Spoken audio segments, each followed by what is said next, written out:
भारत से विवाद के बीच मालदीव की सरकार ने इंडियन आर्मी को 15 मार्च तक देश छोड़ने का अल्टीमेटम दे दिया है। मोहम्मद मुइज़ सरकार के इस फैसले से दोनों देशों के बीच तनाव बढ़ने के आसार जताए जा रहे हैं। अगर ऐसा होता है तो दोनों देशों पर इसका क्या प्रभाव पड़ेगा? इस पर टाइम्स ऑफ इंडिया की एक रिपोर्ट में कहा गया है कि मोहम्मद मुइज़ ने जैसा कहा था वो वैसे ही भारतीय सैनिकों को हटा सकते हैं, लेकिन ऐसा करके मालदीव राजनयिक स्तर पर नुकसान की स्थिति में रहेगा। भारत के प्रति विरोध व्यक्त करके वो अमेरिका, फ्रांस जैसे देशों से भी दूर हो सकता है। अमेरिका ने भले ही दूरी बनाई हुई है, लेकिन चीन का अगर हिंद महासागर क्षेत्र में दखल बढ़ा तो ये अमेरिकी सरकार के लिए चिंता का विषय हो सकता है। रिपोर्ट में आगे कहा गया है कि अब भारत को किसी विकल्प के लिए तैयारी शुरू कर देनी चाहिए। भारत को अपने सैनिक और रडार ऐसे किसी भारतीय द्वीप पर लगा देना चाहिए जहां से इस क्षेत्र में कम्युनिकेशन जारी रखा जा सके। भारत मालदीव में अपने रडार स्टेशन खो देगा और ये भारत के लिए झटके की बात होगी। भारत को इसे मालदीव के सामने रखना चाहिए और इसे क्षेत्र में अपनी मौजूदगी बनाए रखने के लिए मनाना चाहिए। वहीं सामरिक मामलों के जानकार ब्रह्मा चेलानी ने एक्स पर एक पोस्ट में इस मामले पर अपनी राय रखी है।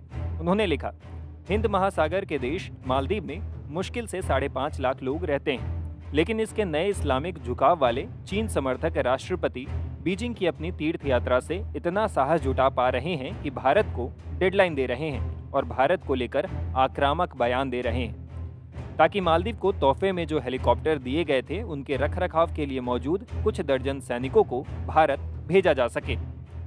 बता दें कि राष्ट्रपति मुइज़ ने शनिवार को प्रेस कॉन्फ्रेंस कर भारत का नाम लिए बिना कहा, हम छोटे देश हो सकते हैं लेकिन इससे किसी को हमें धमकाने का लाइसेंस नहीं मिल जाता। इसे लेकर अंतर्राष्ट्रीय मामलों के जानकार कमर आगा ने कहा कि भारत किसी को नहीं धमकाता है। मुइज़ ने जो बात कही कि धमकाया नहीं जा सकता, भारत किसी को धमकाता नहीं, भारत की ये नीति ही नहीं है, आज से नहीं हजारों साल से। और ये भारत चाहता है कि सभी देशों से उसके अच्छे संबंध हो। भारत की पॉलिसी ये है कि नेबरहुड फर्स्ट की है और मालदीव हमारा बहुत पुराना मित्र देश है। भारत चाहता है कि वहाँ पे डेवलपमेंट हो, प्रोग्रेस हो।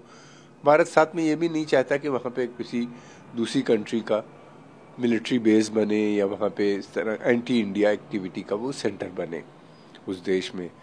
और ये मालदीव को ये बात समझनी चाहिए। भारत के जो कंसर्न्स हैं उनको करना पड़ेगा पूरा, उनके पर ध्यान देना पड़ेगा पूरा।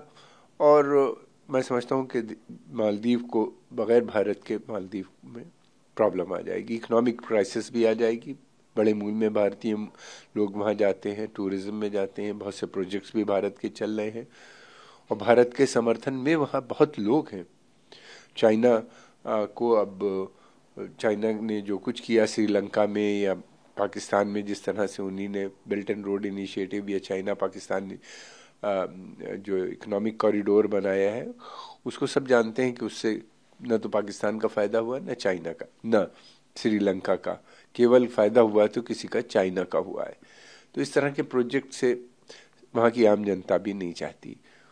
भारत का वहाँ पे बहुत समर्थन है। भारत ने हमेशा खुल के उनकी मदद की है जब उनके यहाँ क्राइसिस आई है। हालांकि इसके बाद दोनों देशों के हाई लेवल कोर ग्रुप की मीटिंग हुई। इसके बाद माना जा रहा है कि दोनों देशों के रिश्तों में थोड़े सुधार हो सकते हैं। और राष्ट्रपति मुइज़ ने जो बात कहा कि छोटे आकार के बावजूद मालदीव को धमकाया नहीं जा सकता, इस तरह के बयान को मैं समझता हूँ कि ये बहुत पॉजिटिव डेवलपमेंट हुआ है। जो दो राजनयिकों की जो मुलाकात हुई है, इंडियन ऑफिशियल और मालदीव के ऑफिशियल की, इससे यह है कि रिलेशन थोड़े टेंशन, जो गुस्सा और ये सब था, उसमें आने वाले समय में कमी पूरी होगी। बता दें कि पीएम मोदी के लक्षद्वीप दौरे के बाद दोनों देशों के बीच विवाद शुरू हुआ था। मोदी के दौरे के बाद मौजूद सरकार के मंत्रियों ने पीएम और भारत के खिलाफ विवादित बयान दिया था। इसके बाद से ही दोनों देशों के रिश्ते तल्ख होने लगे। इसके बाद मालदीव सरकार ने दोनों मंत्रियों को सस्पेंड कर दिया, लेकिन अब मौजूद सरकार ने इंडियन आर्मी को मालदीव से निकलने के लिए 15 मार्च का अल्टीमेटम दे दिया है। Times now of Bharat digital की report. For more of such videos, do like, share and subscribe to ET Now Swadesh.